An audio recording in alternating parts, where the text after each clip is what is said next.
നിറയ്ക്കപ്പെട്ടവർ.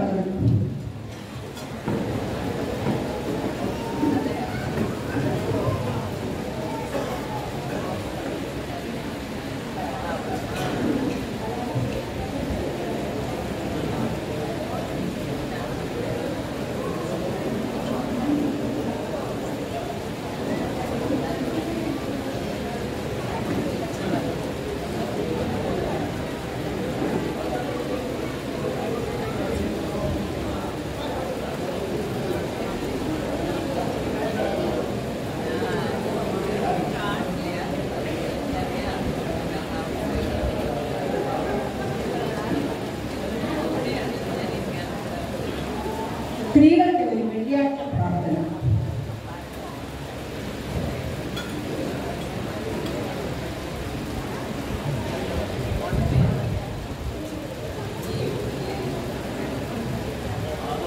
Hello aunty, good morning. Aunty അതുപോലെ നേരത്തെ തന്നെ എത്തിയല്ലോ.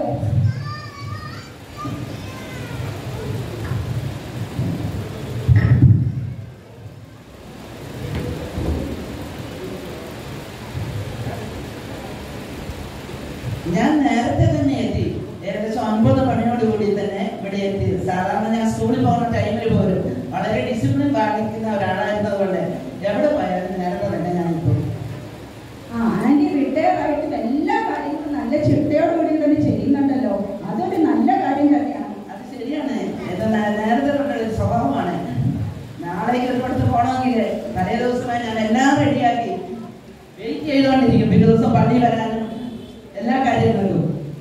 9 ആയാലും ആരെയും കാണുന്നില്ലല്ലോ.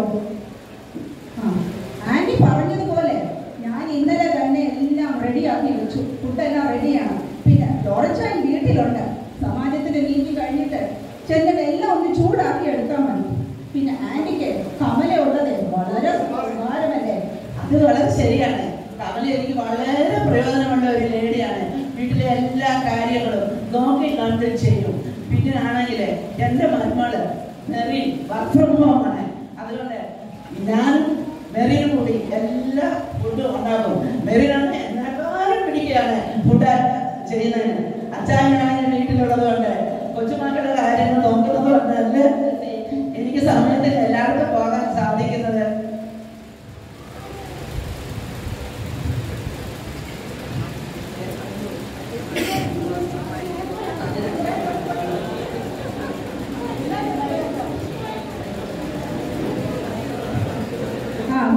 സാധാരണ 10 മണി തോന്നുന്ന 10:30 എല്ലാവരും വന്ന് ചേരാൻ.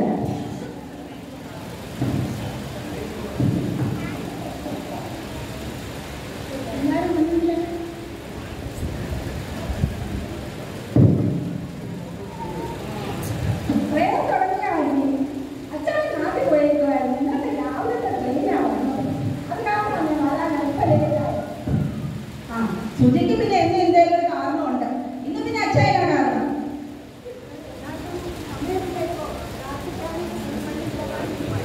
എന്നാലും സുജ വന്നില്ല അച്ഛ. ഇപ്പോഴത്തെ കാലത്ത് എല്ലാവർക്കും എന്തൊരു തിരക്കാണ്. ഒന്ന് പ്രാർത്ഥിക്കാൻ പോലും സമയമില്ല അച്ഛ.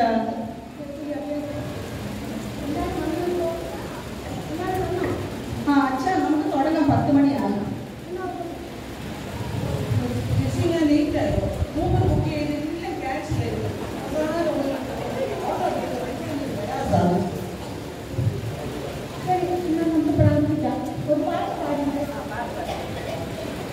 ഇത്രത്തോളം യഹോവ സഹായിച്ചു, ഇത്രത്തോളം ദൈവം എന്നെ നടത്തി. ഒന്നുമില്ലായ്മയിൽ നിന്നെ ഉയർത്തി, ഇത്രത്തോളം യഹോവ സഹായിച്ചു, ഇത്രത്തോളം യഹോവ സഹായിച്ചു, ഇത്രത്തോളം ദൈവം എന്നെ നടത്തി.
ഞാനൊരു കാര്യം പറയട്ടെ. മത്തായിയുടെ സുവിശേഷം കൂടാതെ വിശുദ്ധ മാർക്കോസിന്റെ സുവിശേഷത്തിലും വിശുദ്ധ ലൂക്കോസിന്റെ സുവിശേഷത്തിലും ഏതാണ്ട് 33 ഉപമകളെ പറ്റി പ്രതിപാദിക്കുന്നുണ്ട്. അച്ഛൻ ഇന്ന് ഏത് ഉപമയെ പറ്റി പറയാനാണ് ഉദ്ദേശിക്കുന്നത്? ഒരു കാര്യം കൂടി എനിക്ക് പറയാനുണ്ട്. അന്നത്തെ കാലത്ത് യൂണിവേഴ്സിറ്റികളോ സ്കൂളുകളോ ഒന്നും ഇല്ലായിരുന്നു. എങ്കിലും നമ്മുടെ കർത്താവായ യേശുക്രിസ്തു ശിഷ്യന്മാരുമൊത്ത് തടാക തീരത്തും വയലുകളിലും ഒക്കെ പോയി ഓരോ ഉപമകൾ പറഞ്ഞു കൊടുത്ത് വചനങ്ങൾ എന്താണെന്ന് മനസ്സിലാക്കി കൊടുത്തിരുന്നു. ഇന്ന് അച്ഛന്റെ ഉപമകളെ പറ്റി കേൾക്കാൻ വളരെ സന്തോഷമുണ്ട്. ഉപമകള് അതായത് മത്തായി, മാർക്കോസ്, ലൂക്കോസ് ഇത് 3 സമർപ്പിക്കണ സുവിശേഷങ്ങളാണ്. അതിലാണ് കൂടുതൽ. അത് മത്തായിയുടെ പ്രവചനങ്ങളുമുണ്ട്, ഉപമകളുമുണ്ട്. മറ്റു യോഹന്നാനിക്കാൾ തനി വിശേഷങ്ങൾ അതിന് 4 ആദ്യത്തെ 3 സമർപ്പിക്കണ സുവിശേഷങ്ങളായിട്ടാണ് ഇരിക്കുന്നത്. ഇതിൽ ഇതിനെപ്പറ്റി ഇത് പറയുമ്പോൾ എല്ലാവർക്കും കർഷകരോട് മനസ്സിലായി. സാധാരണക്കാർ മനസ്സിലാക്കുന്ന സഭയുടെ രഹസ്യങ്ങളെ വെളിപ്പെടുത്തുന്നവയാണ് പറയുന്നത്. അപ്പോൾ ആ ഉപമയിൽ നിങ്ങൾ ഇന്ന് വായിച്ചതിൻ്റെ എത്ര മിനിറ്റുള്ള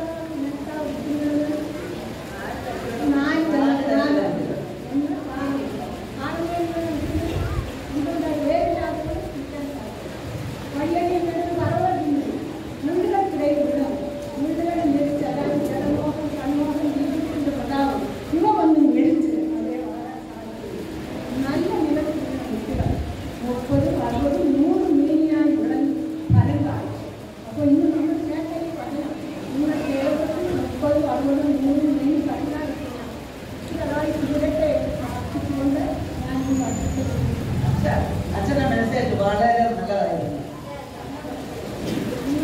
ചോദിക്കാനുണ്ടോ?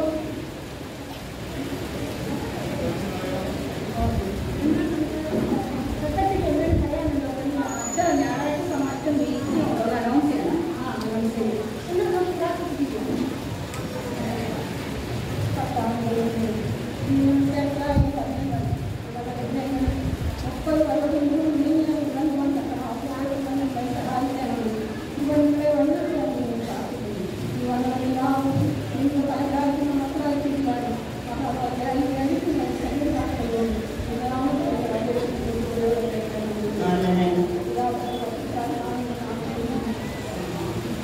അങ്ങനെ വിതയ്ക്കുന്നതിന്റെ ഉപമയും കേട്ട് നമ്മുടെ സഹോദരിമാർ വീട്ടിലേക്ക് മടങ്ങുകയാണ്. കേട്ട വചനം എവിടെയൊക്കെ വീണുവെന്ന് നമുക്കൊന്ന് പരിശോധിക്കാം.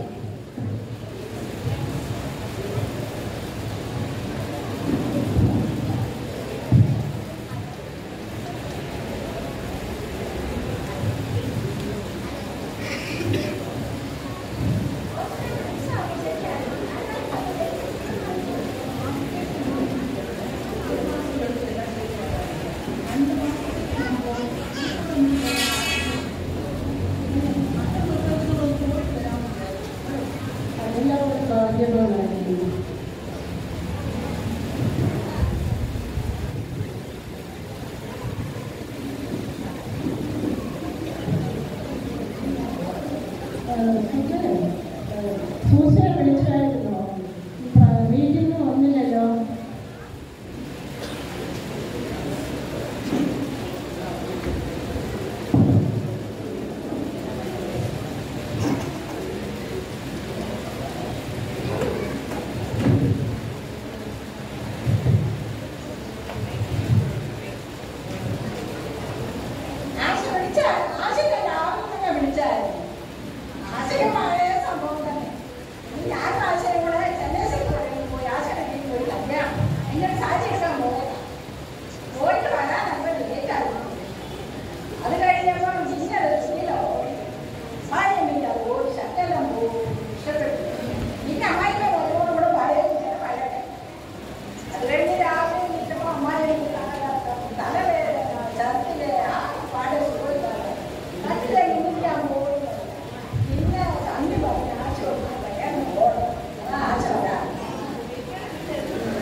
എല്ലാം എപ്പോഴും തൻ്റെ ഇടക്കാരത്തിയാണ്, ഒരു എടുത്തുചാട്ടക്കാരത്തിയാണ്.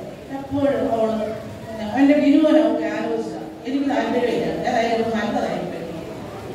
ആശയെ പറ്റി കൂടുതലൊന്നും പറയില്ല. ആശ ഭയങ്കര ദേശക്കാരിയാണ്. ഈ സമാജത്തിലെ എല്ലാ പ്രശ്നത്തിനും ആശ തന്നെ കാരണം. കഴിഞ്ഞ പ്രാവശ്യം മെമ്പർഷിപ്പിന് 10 രൂപ കൂട്ടിയെന്ന് പറഞ്ഞാൽ ആശ ഇവിടുന്ന് തർക്കിച്ചാക്കി പോയതല്ലേ. ആശയെ പറ്റി എപ്പോഴും കുറ്റം പറഞ്ഞുകൊണ്ടിരിക്കുന്നത്. ആശയും ഞാനും ഒന്നിച്ച് പഠിച്ചതാണ്. ഓ, ആശയെ പറ്റി കൂടുതലൊന്നും പറയേണ്ട സുജയനോട്. ആശ ഞങ്ങളുടെ കുടുംബ വീടിനടുത്തുള്ളതാണ്. അവള് ഭയങ്കര ദേശക്കാരിയാണ്. പിന്നെ അവിടെ മാതാപിതാക്കളാണെങ്കിൽ അവിടെ സ്വഭാവത്തിനാണ് മുൻതൂക്കം കൊടുക്കുന്നത്. അവളെ കെട്ടിച്ചു വന്നത് ഒരു കൂട്ടുകുടുംബത്തിലില്ല. അവളിൽ വല്ലതും നടക്കുമോ? എന്നും അമ്മായിയും മരുമോളും ഒന്നും രണ്ടും പറഞ്ഞ് പ്രശ്നമാണെന്നാ കേട്ടത്. എപ്പോഴും അവൾ വഴക്കുണ്ടാക്കി അവളെ വീട്ടിൽ പോകുന്ന ഞാൻ കേട്ടത്. എപ്പോഴും തീർച്ചയായിട്ടുണ്ടായിരുന്നു. അവൾക്ക് അവള് ബിനുമായി എൻ്റെ പലരും ആലോചിച്ചത് എനിക്ക് താല്പര്യമില്ല. അതുകൊണ്ട് എനിക്ക് നല്ലതായിരിക്കും. നിങ്ങൾ എന്തിനീ ആശയെ പറ്റി എപ്പോഴും കുറ്റം പറഞ്ഞുകൊണ്ടിരിക്കുന്നത്?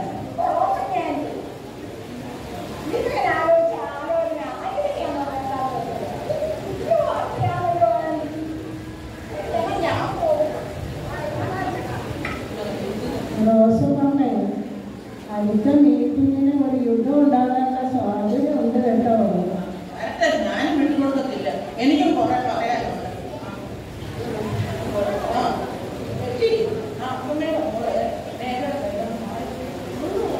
ഞാൻ വീട്ടിൽ ഓക്കെ, ഞാൻ ഒന്ന് വിളിക്കാം.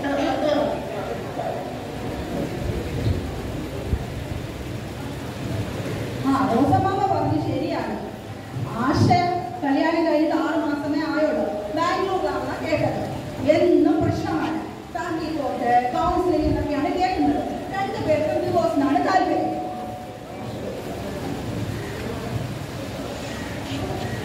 നാല് മിസ്റ്റേക്കാണോ? വീട്ടിൽ അച്ഛനാണല്ലോ. എന്തിനാ ചേച്ചാ? എന്തിനാ 4 മിസ്റ്റേക്ക്? എന്ത് പറ്റിയാലും മാമേ? എന്താ? ആരാ ഹോസ്പിറ്റലില്?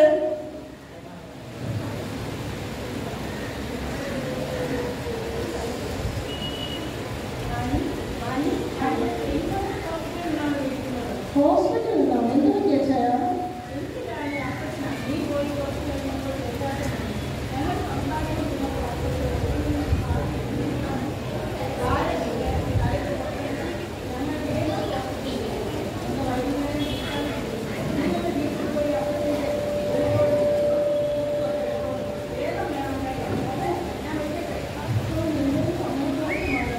എന്ത് പറ്റിയാലും മാമേ? എന്താ? ആരാ ഹോസ്പിറ്റലില്?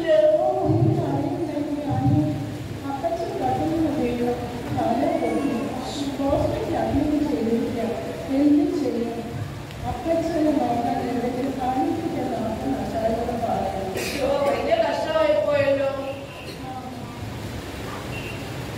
എനിക്കുള്ള മുട്ടുവേദന എങ്ങനെയുണ്ട്?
പതിവ് പോലെ എല്ലാവരും കൂടി ഒന്ന് സംസാരിച്ചിരുന്നു. സമയം പോലെ അറിഞ്ഞില്ല.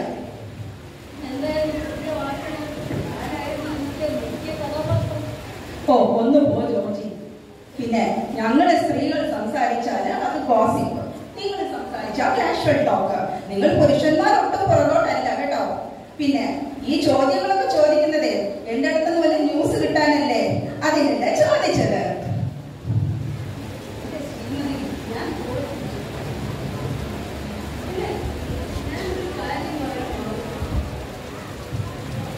ഇത് ആ കല്യാണ ബ്രോക്കർ വിളിച്ചിരുന്നു. നമ്മുടെ ജോജി മോന് വേണ്ടി കുറച്ച് ഫോട്ടോസ് ഒക്കെ വാട്സപ്പ് ചെയ്തിട്ടുണ്ട്. നമുക്ക് ഇഷ്ടപ്പെട്ടെങ്കിൽ നമുക്ക് ഡയറക്റ്റ് പോയി കാണാം. നോക്കിക്കേ, കാണട്ടെ.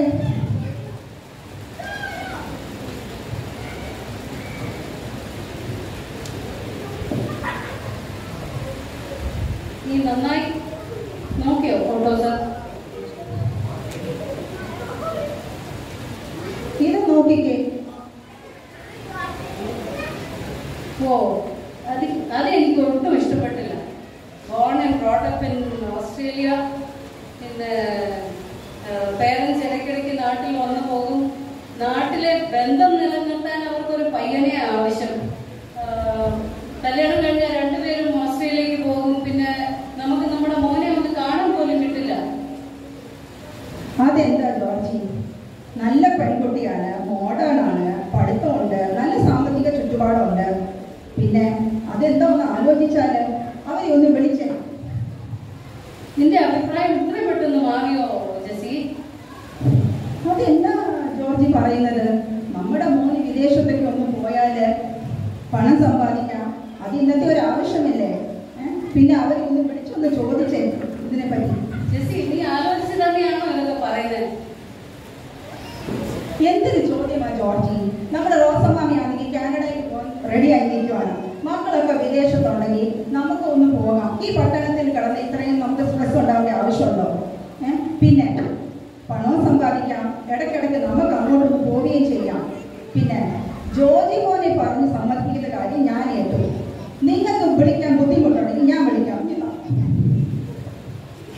വിതയ്ക്കുന്നവൻ വിതപ്പാൻ പുറപ്പെട്ടു. വിതയ്ക്കുമ്പോൾ ചിലത് മുള്ളി നൽകി വീണു. വൃക്ഷങ്ങൾ വളർന്ന് അതിനെ ഞെരുക്കിക്കളഞ്ഞു. ലൗകിക സുഖങ്ങളും ധനത്തിന്റെ ആകർഷണവും ഉള്ളിലുള്ള വചനത്തെ ഞെരുക്കി ഫലശൂന്യമാകുന്നു.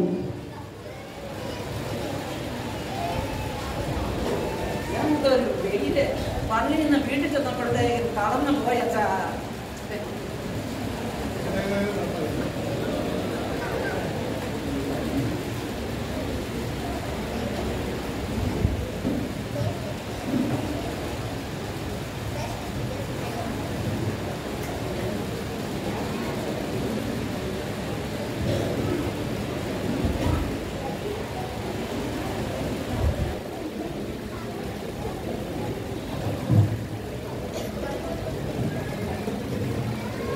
ഇതെപ്പോ വന്നതേ? ഞാൻ അറിഞ്ഞില്ലല്ലോ. ഇപ്പൊ വന്നതേ ഉള്ളൂ.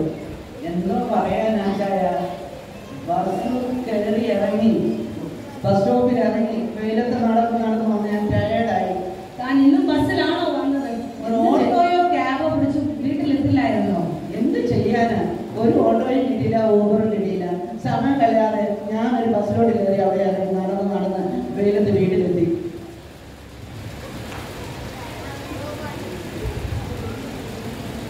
കുഞ്ഞുമോളെ, സ്കൂളിൽ നിന്ന് നേരത്തെ വന്നോടാ? അതെന്താ കാരണം? അവിടെ ഒരു സ്പോർട്സ് എല്ലാം ഉണ്ടായിരുന്നു. അന്നൊരു കാര്യം ചെയ്യാം, അമ്മച്ചിയുടെ കയ്യിൽ ഒരു ചോക്ലേറ്റ് ഉണ്ട്, അത് മോക്ക് തരാം.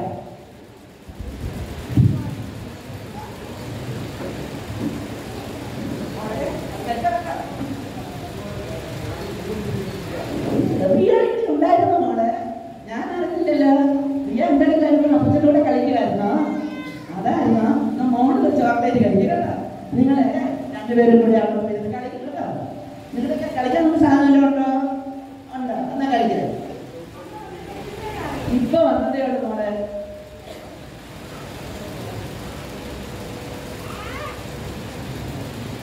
ഇതെന്തുവാ മോളെ? അയ്യോ, കയ്യെല്ലാം നിറക്കി ക്ഷീണിച്ചു. ഇന്നത്തെ മീറ്റിംഗ് എങ്ങനെ ഉണ്ടായിരുന്നു?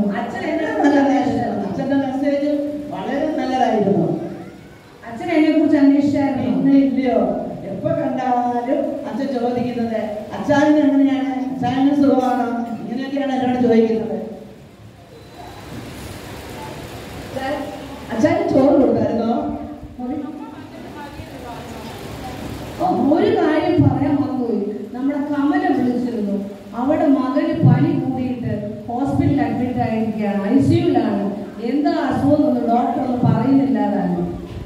അയ്യോ, നമ്മുടെ കമ്പനിക്ക് കൊച്ചിന് അസുഖമോ, നമുക്ക് എന്തെങ്കിലും ചെയ്യണം.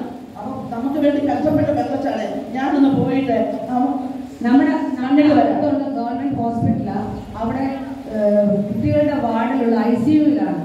എന്താണെങ്കിലും ശരി, എന്തെങ്കിലും ഒരു സാമ്പത്തിക സഹായം ഞാൻ ചെയ്തു കൊടുത്തേ പറ്റത്തുള്ളൂ. ആ കുഞ്ഞിനെ രക്ഷിക്കേണ്ടത് നമ്മുടെ കടമയാണ്.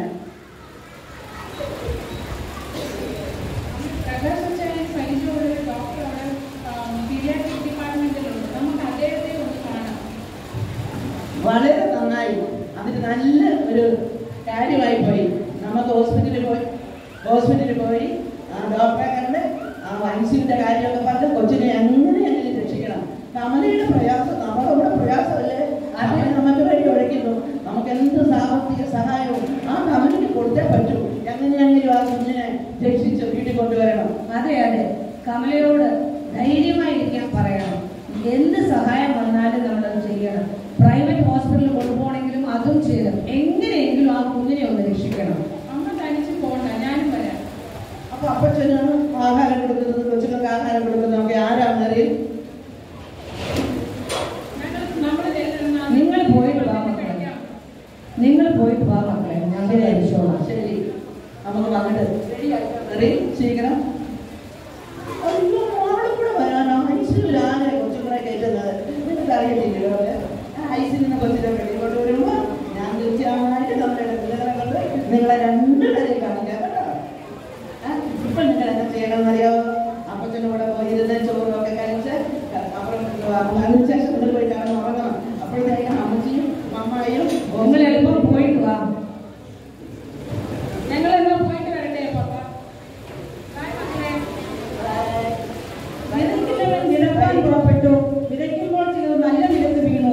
30, 60, 100 മേനിയും ഫലം പുറപ്പെടുവിച്ചു. ദൈവരാജ്യത്തിന്റെ വിത്തുകൾ ഭൂമിയിൽ വിതയ്ക്കപ്പെട്ടിരിക്കുന്നു. വചനത്തെ നമ്മൾ